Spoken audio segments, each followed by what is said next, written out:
कोई खुश है कि हमें संसार मिल गया, कोई खुश है कि बागे बहार मिल गया। हम खुश हैं तेरे दर पर आकर, आशू बाबा तेरे चरणों का प्यार मिल गया। तेरी चौखट पर आकर हम सारा ज़माना भूल गए। इस दिल को सुकून कुछ ऐसा मिला, हम सिर झुकाकर उठाना भूल गए, हम सिर झुकाकर उठाना भूल गए।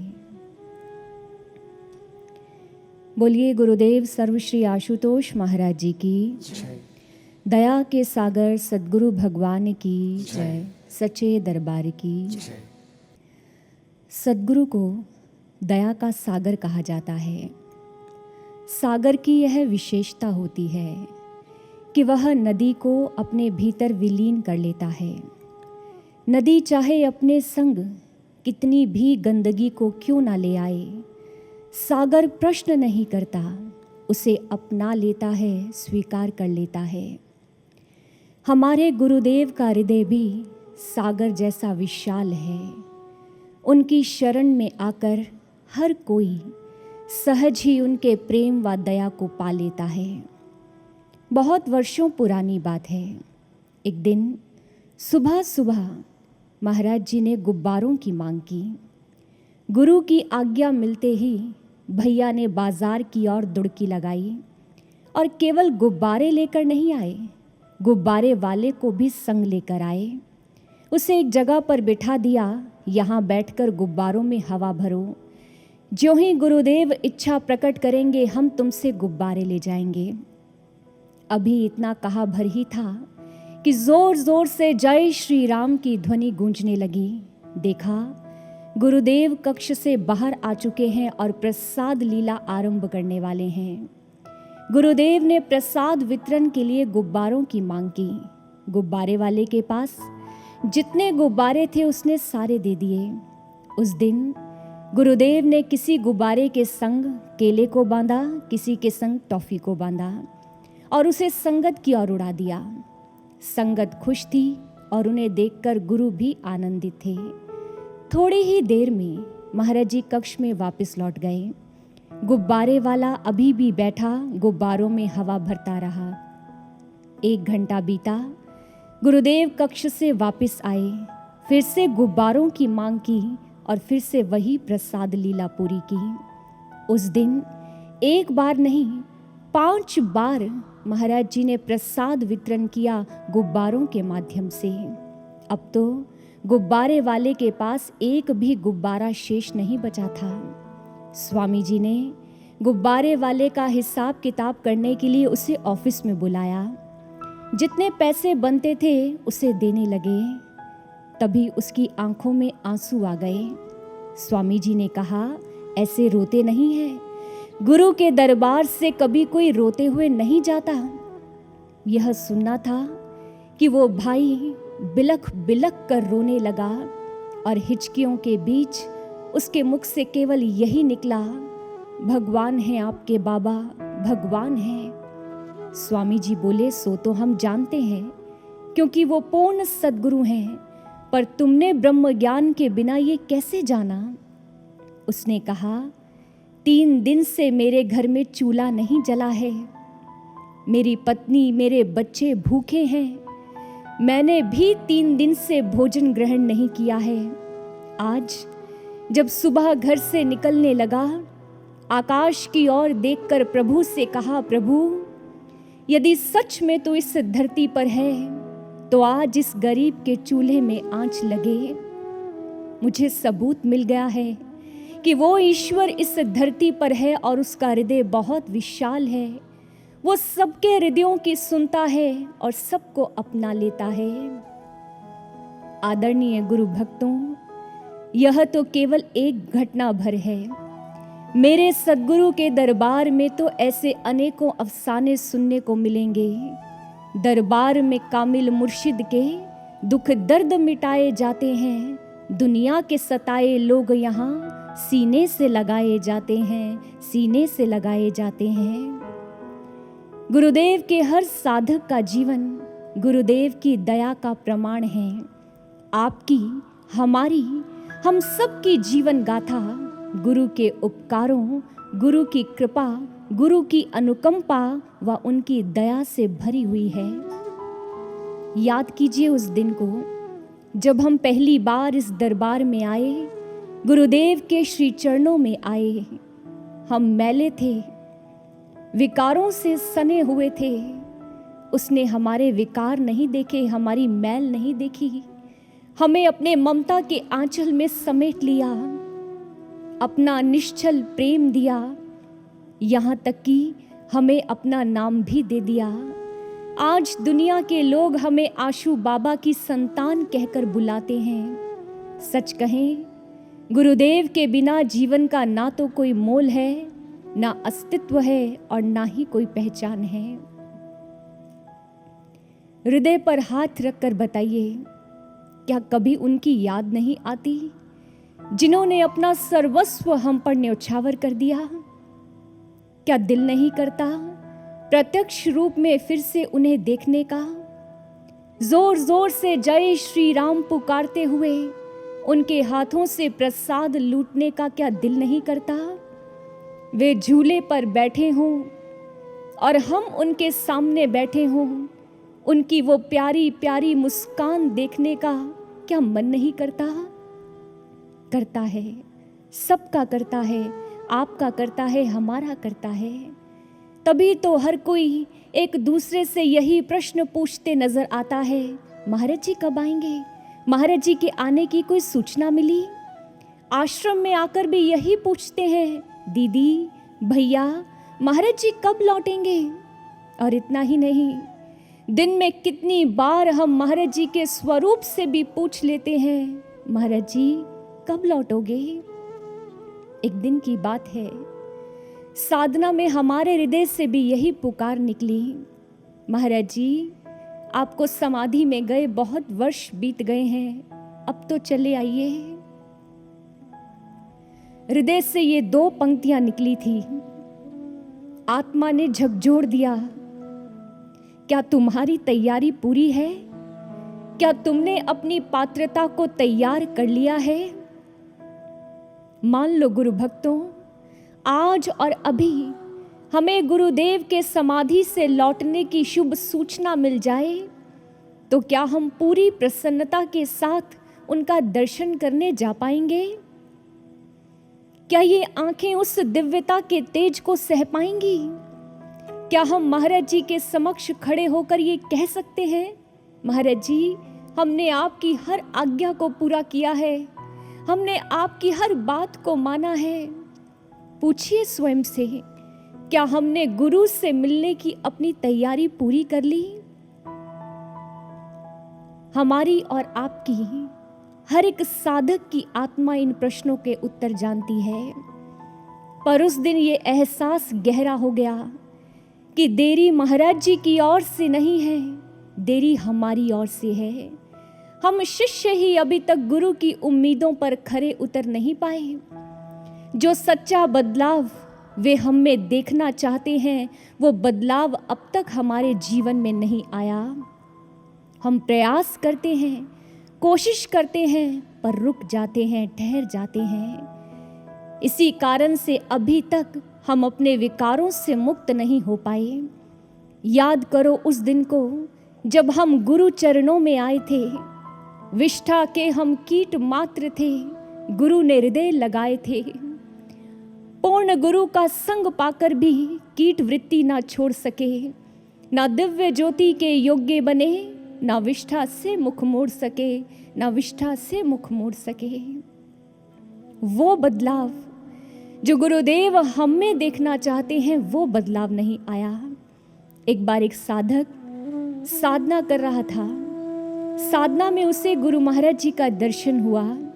महाराज जी बहुत व्याकुल थे और उनकी आंखों में पानी था। साधक से रुका नहीं गया। उसने कहा, महाराज जी व्याकुल तो हमें होना चाहिए कि आप कब आओगे? महाराज जी ने कहा, यही तो मैं भी सोच रहा हूं कि तुम कब आओगे। साधक ने कहा, नहीं नहीं महाराज जी, समाधि में तो आप गए हैं, आपको लौट कर आना है। हम तो आज भी वही हैं जहां आप हमें छोड़कर गए थे। महाराज जी ने कहा, यही तो मेरी चिंता का विषय है। तुम आज भी वही हो जहां मैं छोड़कर गया था। मैं बार बार अनुभव में आकर बताता हूँ, सेवा करो, साधना करो। तुम प्रयास करते हो, रुक जाते हो।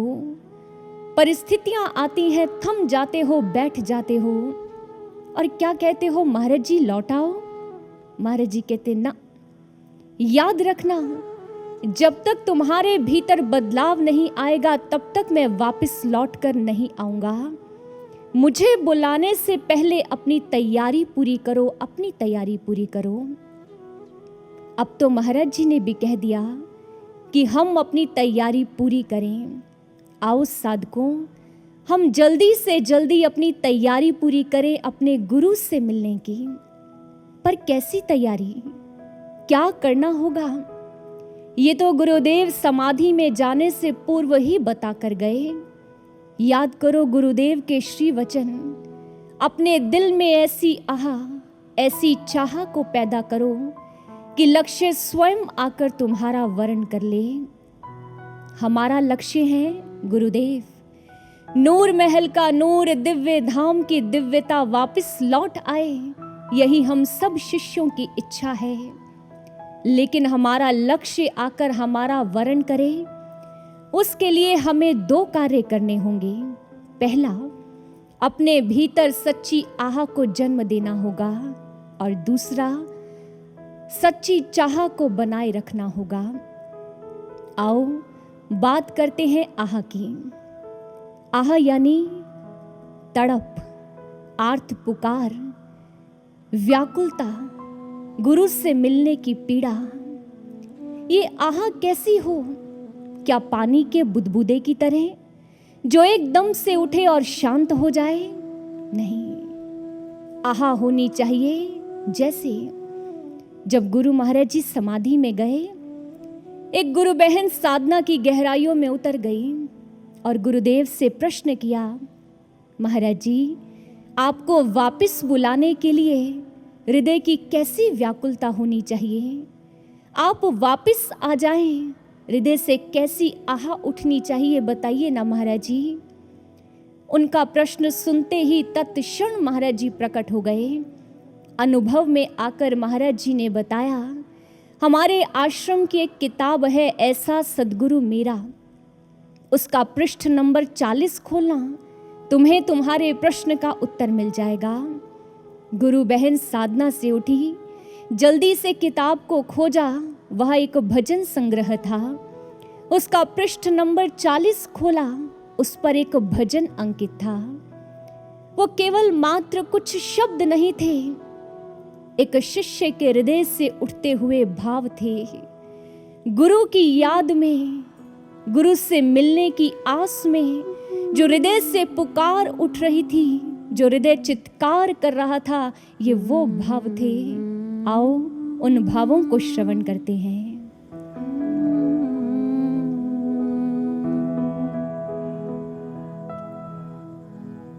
आज तुझे सौगंध है मेरी, मत आने में कर देरी। आज तुझे सौगंध मेरी, मत आने में कर देरी।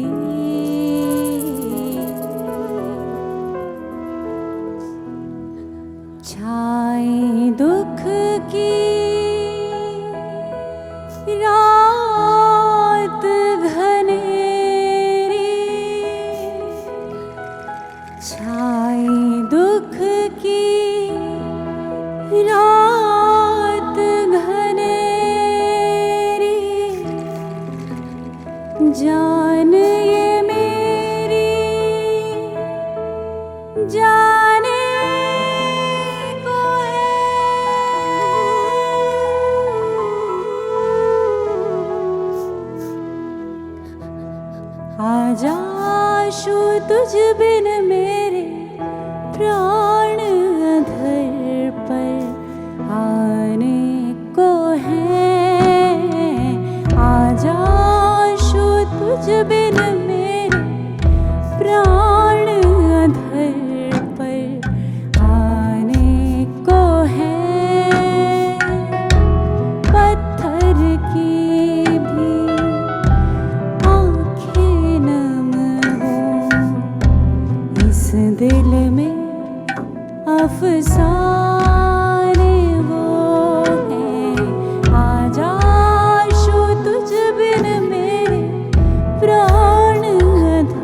आजा आशु तुझ बिन मेरे प्राण अधर पर आने को है।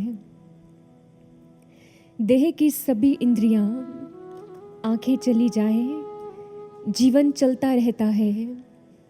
कानों की सुनने की शक्ति समाप्त हो जाए, जीवन का प्रवाह अक्षुण बहता रहता है।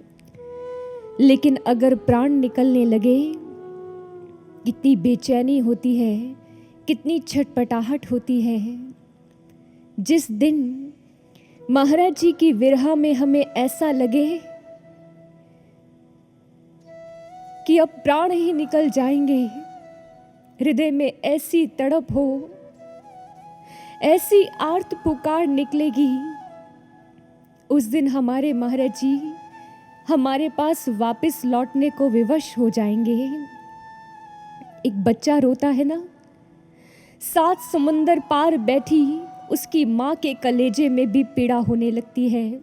सोचो, जब गुरुदेव के हर एक साधक की आंखों में अश्रु होंगे और उसका हृदय चित्कार कर अपने गुरु को बुला रहा होगा, क्या महाराज जी हमारी इस पुकार को अनसुना कर पाएंगे?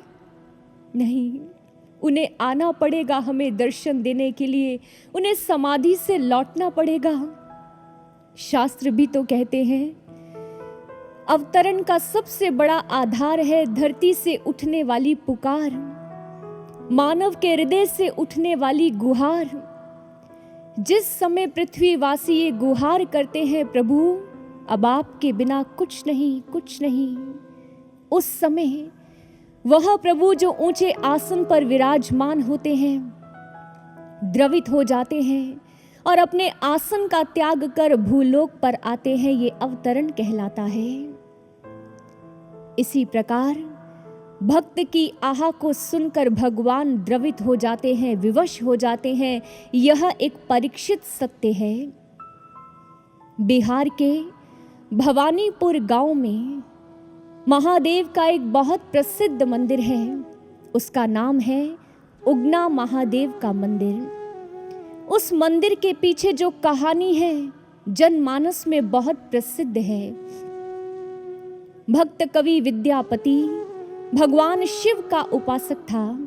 भगवान शिव प्रसन्न हो गए और दास उगना के रूप में विद्यापति के घर में रहने लगे। एक दिन विद्यापति जी उगना के साथ कहीं जा रहे थे। प्यास लगी, लोटा निकालकर उगना को दिया। कहने लगे कहीं से जल की व्यवस्था करो, और इतना कहते ही निढाल होकर गिर गए।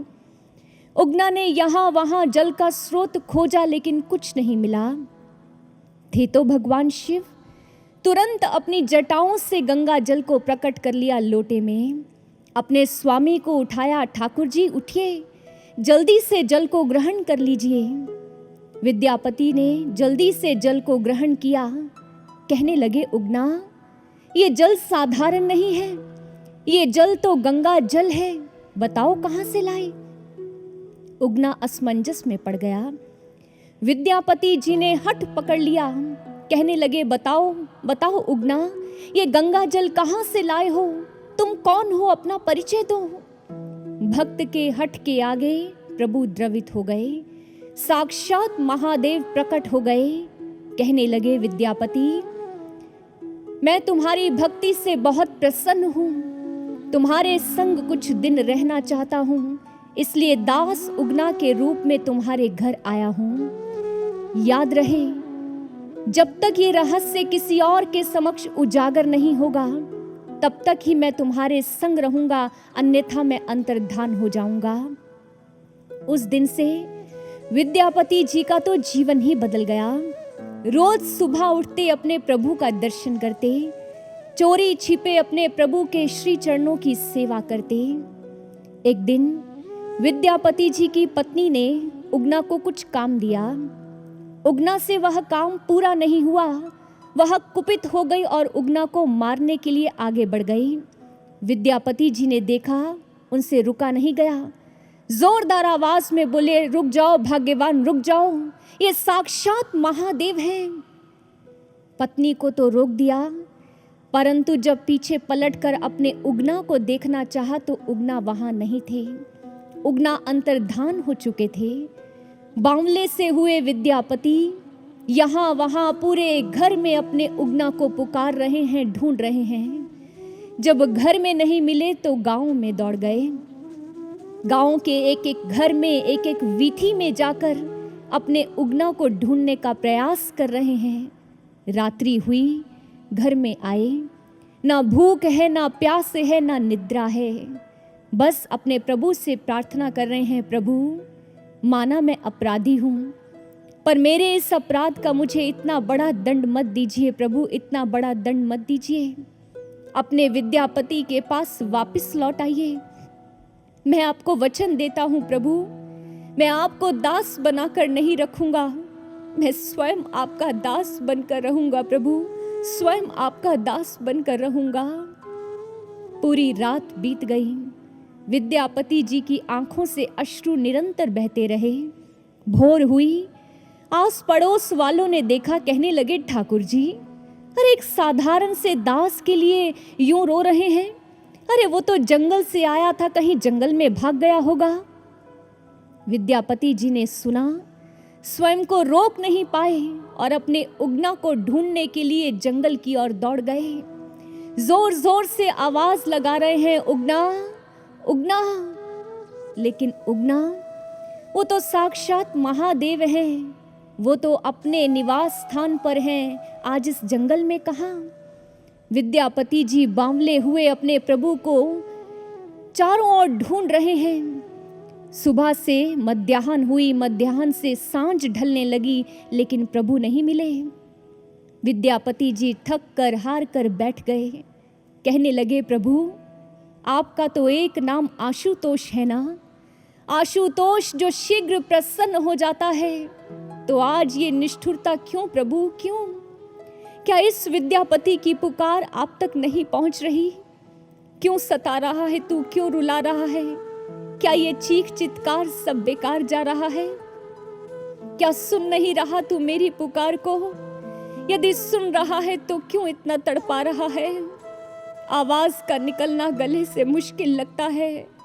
सुन सके तो सुन ले ये धड़कने कि अब ये दिल कराह रहा है प्रभु, अब ये दिल कराह रहा है। हे महादेव, एक बार अपने विद्यापति के पास वापस लौट आइए। ये विद्यापति आपके बिना जी नहीं पाएगा, जी नहीं पाएगा प्रभु। मेरा सृजन और प्रलय दोनों आपके हाथों में है। इसी क्षण आकर या तो मेरी इन उखड़ती हुई सांसों को थाम लीजिए, मुझे नव प्राण दे दीजिए, अन्यथा इसी क्षण मेरी जीवन लीला को समाप्त कर दीजिए प्रभु, समाप्त कर दीजिए। मुझे केवल आपके दर्शन चाहिए, जीवन नहीं चाहिए प्रभु, जीवन नहीं चाहिए। विद्यापति अपने प्रभु को पुकारते रहे और बिलख बिलख कर रोते रहे। विद्यापति की पुकार को, उनकी आह को महादेव अनसुना न कर पाए। उसी समय महादेव विद्यापति के समक्ष प्रकट हो गए। विद्यापति से बोले, आंखें खोलो विद्यापति, तुम्हारी आह सार्थक सिद्ध हुई है। तुम्हारी पुकार को मैं अनसुना न कर पाया, मुझे आना पड़ा तुम्हें दर्शन देने। तुम्हारा प्रेम, तुम्हारी भक्ति ये एक अमर गाथा बनेगी और आने वाले भक्त तुम्हारी इस जीवन गाथा से प्रेरणा लेंगे। गुरु भाइयों व गुरु बहनों, विद्यापति की आह सार्थक सिद्ध हुई और महादेव का दर्शन उन्हें प्राप्त हुआ। हम भी इस कहानी से प्रेरणा लें, ये समय की मांग है। हम भी अपनी आह को, अपनी पुकार को इतना तीव्र कर लें कि हमारा लक्ष्य भी हमारा वर्ण करने के लिए विवश हो जाए। हमारे गुरुदेव भी समाधि से लौटने को मजबूर हो जाएं। यही है भक्ति की शक्ति, और ये शक्ति भगवान ने स्वयं हमें दी है। याद करो उन दिनों को जब आप दूर दूर से, कोई महाराष्ट्र से, कोई बेंगलुरु से, कोई असम से, कोई नेपाल से, कोई गुजरात से महाराज जी का दर्शन करने आते थे। गुरु की प्यारी संगत आती थी। इंतज़ार की उन घड़ियों में आंखें गुरु के द्वार पर टिकी रहती थी, कब कक्ष का द्वार खुलेगा और कब हम महाराज जी का दर्शन करेंगे। इंतजार की उन घड़ियों में आंखों से अश्रु भी बहते थे और मुख से भजन भी निकलते थे। याद आया, एक बार की बात है, बहुत दूर से संगत आई थी, महाराज जी का दर्शन करने की प्रतीक्षा कर रही थी और एक लंबा समय बीत चुका था। तभी भैया बाहर आए, उन्होंने आकर कहा, हो सकता है आज गुरु महाराज जी के दर्शन आपको प्राप्त ना हो क्योंकि वे आज बहुत व्यस्त हैं। यह सुनना था कि संगत फूट फूट कर रोने लगी। जिनका दर्शन करने वे इतनी दूर से चलकर आए थे, उनका ही दर्शन नहीं मिलेगा। तभी एक गुरु बहन ने रोते रोते एक भजन गाना शुरू कर दिया।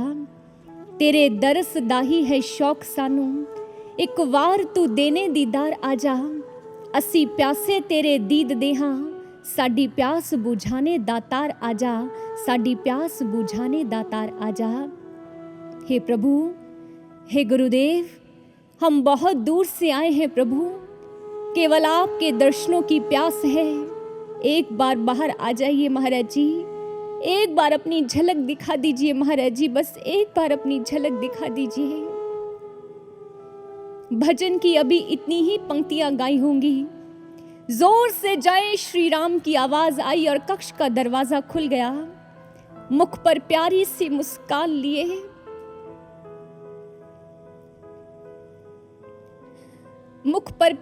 मुस्कान लिए महाराज जी बाहर आ गए और झूले पर बैठ गए। उन गुरु बहन की ओर देखते हुए बोले, क्या गा रही थी तू? उन गुरु बहन ने पूरा भजन सुनाया। गुरु महाराज जी ने सारी संगत को अपने दर्शनों का प्रसाद दिया। इस बात को 6 से 7 साल बीत गए।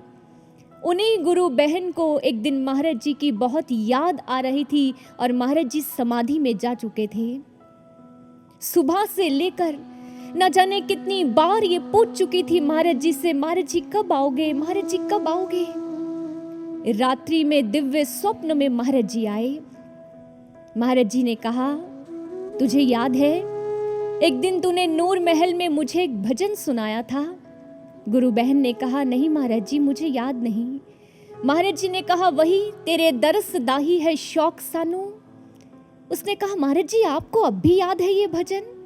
महाराज जी ने कहा, याद है, सुना तो। गुरु बहन ने पूरा भजन सुनाया। उनका स्वप्न टूट गया, नींद खुल गई। झट से उठकर साधना में बैठ गई। साधना में महाराज जी आए। महाराज जी ने कहा, याद है ना उस दिन कितने भावों से मुझे पुकारा था, मैं स्वयं को रोक नहीं पाया और मुझे कक्ष से बाहर आना पड़ा तुम्हें दर्शन देने, याद है? गुरु बहन ने कहा, जी महाराज जी याद है। महाराज जी ने कहा, सभी से कह देना पूरी शिद्दत और तड़प से मुझे पुकारेंगे तो इस बार भी मैं स्वयं को रोक नहीं पाऊंगा और मुझे समाधि से लौटना होगा, तुम्हें दर्शन देने के लिए मुझे आना होगा। हमारे हृदय से वो आह फूटे, हमारे हृदय से वो पुकार निकले और गुरु चले आएंगे। लेकिन गुरु भक्तों, ऐसी पुकार हृदय से प्रकट कब होगी? जब हृदय में सच्ची चाह होगी, सच्चा प्रेम होगा गुरु से। कैसा प्रेम? चकोर की तरह नहीं, चकोर के बच्चे की तरह। समझना, माना चकोर पूरी रात चांद को देखता है, लेकिन दिन होते ही उसका प्रेम बदल जाता है। वो चकोरी से प्रेम करने लगता है। लेकिन चकोर का बच्चा रात भर चांद को निहारता है, चांद से प्रेम करता है और दिन में बड़ी बेसब्री से रात के होने का इंतजार करता है, चांद के आने की प्रतीक्षा करता है। उसका प्रेम बदलता नहीं, उसका प्रेम चांद से ही रहता है। ये होता है सच्चा प्रेम, सच्ची चाह, जहां ना तो प्रेम घटे, ना प्रेम खत्म हो और ना ही प्रेम कभी बदले। क्या गुरु से ऐसा प्रेम है? क्या हृदय में गुरु महाराज जी के लिए ऐसा स्थान है? क्या गुरु से ऐसी सच्ची चाह है? अगर है तो क्या वो हमें दर्शन देने के लिए नहीं आएंगे? इस प्रश्न का उत्तर हमें वाल्मीकि रामायण देती है। उस समय की बात है जब भगवान श्री राम का 14 वर्ष का वनवास पूरा होने जा रहा था। मात्र एक दिन शेष था। भगवान श्री राम ने कपि श्रेष्ठ हनुमान को बुलाया और कहा, जाओ इसी समय अयोध्या चले जाओ, वहां जाकर मेरे भरत से मिलना, मेरा कुशल समाचार सुनाना, और वनवास काल में जितनी भी लीलाएं तुमने देखी हैं उन्हें धीरे धीरे कर बतलाना। जब तुम मेरी कथा को बांट रहे होगे तब तुम भरत के मुख की ओर देखना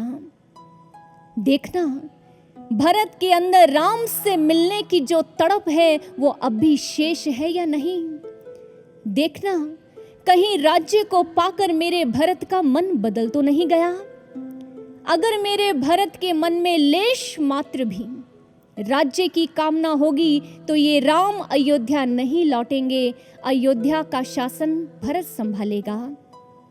परंतु हनुमान, अगर मेरे भरत के अंदर राम से मिलने की चाह है तो उसकी ये इच्छा भी अवश्य पूरी होगी। गुरु भक्तों, ऐसा नहीं है कि श्री राम भरत की मनोदशा से परिचित नहीं थे, वो तो सब जानते थे। लेकिन इतिहास के समक्ष एक उदाहरण रख दिया कि भगवान भक्त को दर्शन देने से पूर्व उसकी चाह को परखते हैं, उसके प्रेम को टटोलते हैं। श्री राम की आज्ञा मिलते ही पवन पुत्र पवन के वेग से अयोध्या पहुंचे। अयोध्या से 1 कोस की दूरी पर नंदी ग्राम में उन्हें भरत जी दिखाई दिए। वलकल वस्त्र, सिर पर जटा जूट और पथराई आंखों से मार्ग की ओर देख रहे हैं। मेरे राम कब आएंगे? मुझे मेरे प्रभु का दर्शन कब मिलेगा? मन में बार बार आशंकाएं उठ रही हैं। कहीं ऐसा तो नहीं कि मेरे कुटिल मन को देखकर मेरे प्रभु ने अपना मन बदल लिया हो? नहीं प्रभु, ऐसा मत कीजिएगा। आप तो अनाथों के नाथ हैं। मुझ जैसा अनाथ, बेबस और बेसहारा कौन होगा? शीघ्र आइए प्रभु, शीघ्र आइए और आकर मुझे सनाथ कर दीजिए प्रभु, मुझे सनाथ कर दीजिए। ये अयोध्या का राज सिंहासन आपकी प्रतीक्षा कर रहा है। इस भरत को ये राज सिंहासन नहीं चाहिए, उसे केवल अपने राम का दर्शन चाहिए, अपने राम के श्री चरणों का सुख चाहिए।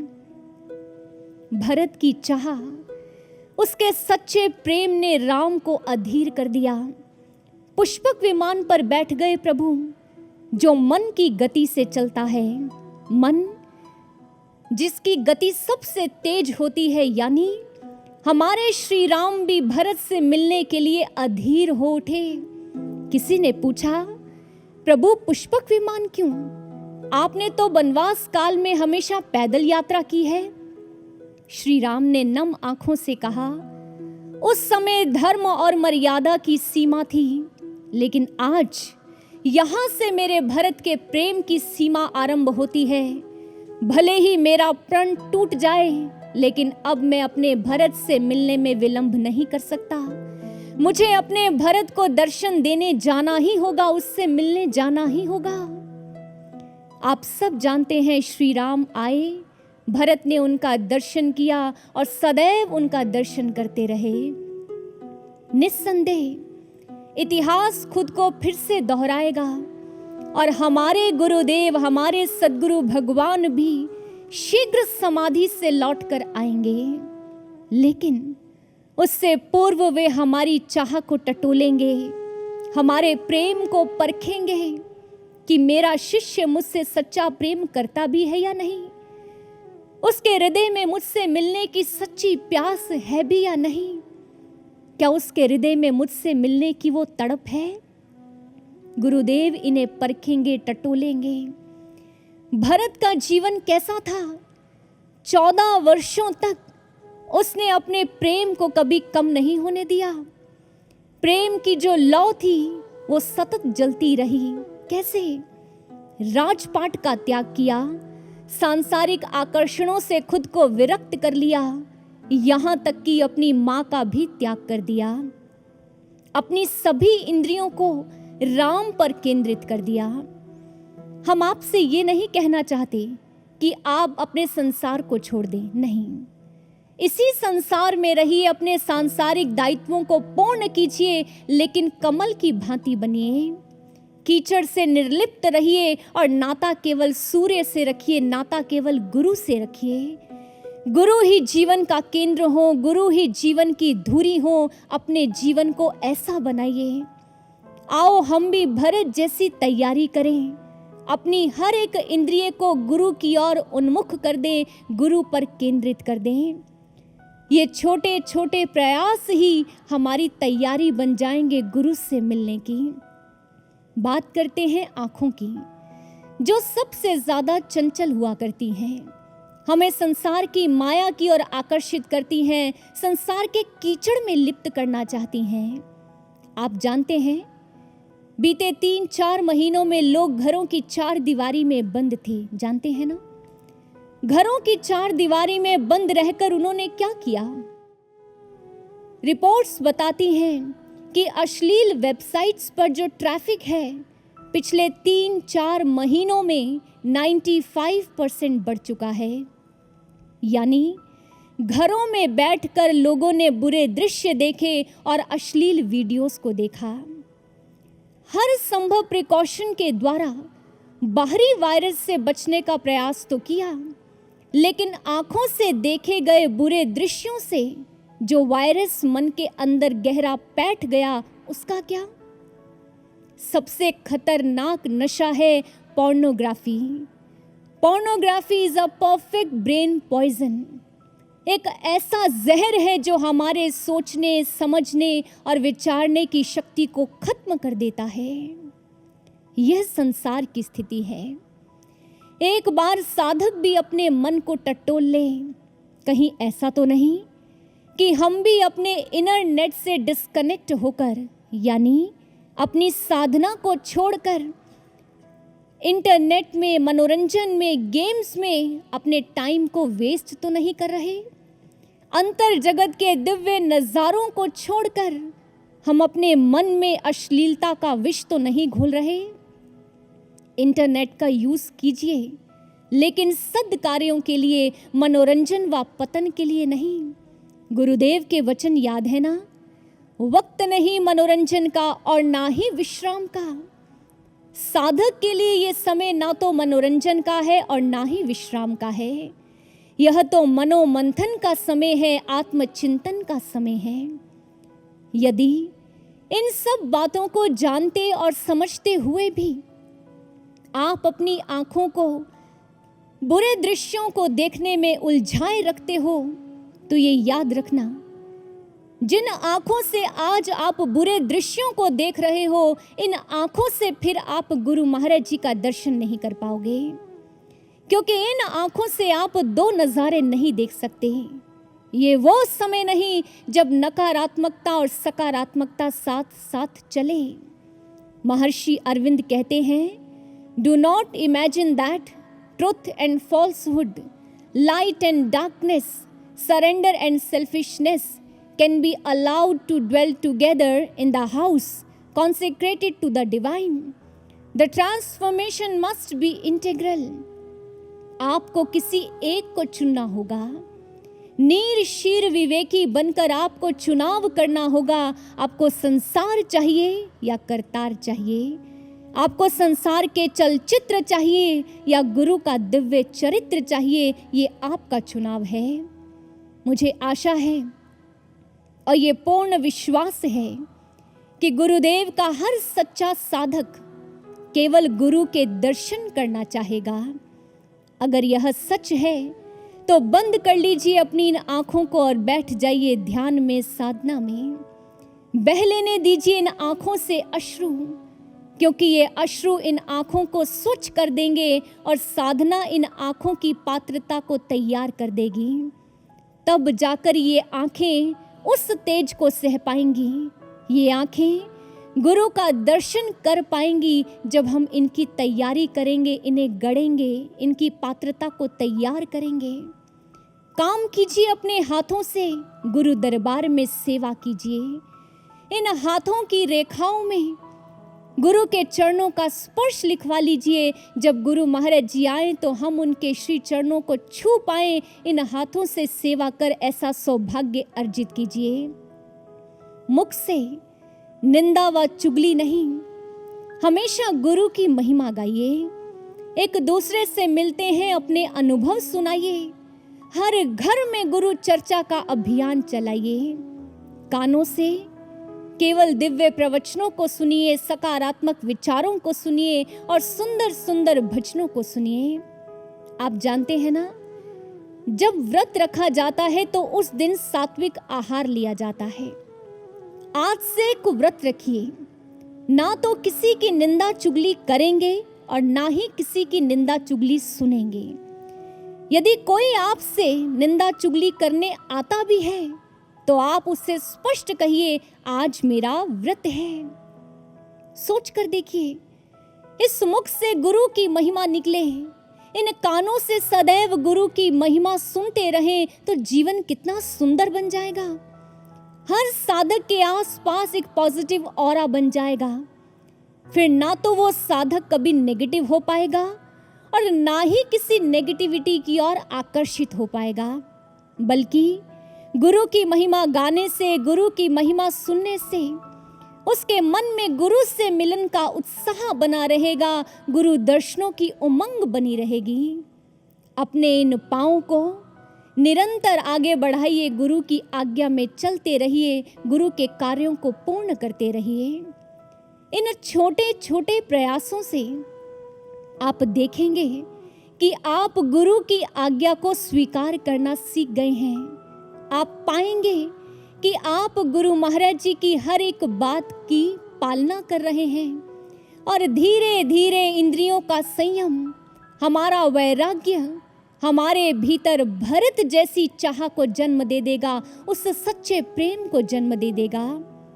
और जब गुरु से सच्चा प्रेम हो जाएगा, हृदय में केवल गुरु ही गुरु होंगे, तो बताइए क्या एक पल की भी दूरी अपने गुरु से कोई सहन कर पाएगा? नहीं। उस समय हृदय से एक आर्त पुकार निकलेगी, हृदय से चित्कार फूटेगा, गुरुदेव अब विलंब मत कीजिए, शीघ्र आइए, शीघ्र आइए। जब शिष्य की हृदय में ऐसी चाह होगी और ऐसी आह फूटेगी, निस्संदेह हमारे गुरु महाराज जी को आना पड़ेगा समाधि से, उन्हें हमें दर्शन देने आना पड़ेगा और वो कार्य जो दुनिया के लिए असंभव है, उस दिन वो संभव हो जाएगा, संभव हो जाएगा। आपने मीराबाई का नाम तो बहुत बार सुना है, जिसके लिए जहर का प्याला भी अमृत बन गया। एक ऐसे गुरु भक्त का नाम और आता है, समर्थ गुरु रामदास जी की शिष्या वीणाबाई। वीणाबाई जिसके हृदय में गुरु से सच्चा प्रेम था। एक दिन ज्ञात हुआ, कोल्हापुर में मां अंबा के मंदिर में गुरुदेव सत्संग व कीर्तन कर रहे हैं। वीणाबाई की सच्ची चाह ने उसे वहां खींच लिया। अब तो रोज सत्संग सुनती, कीर्तन करती, गुरु चरणों की सेवा करती।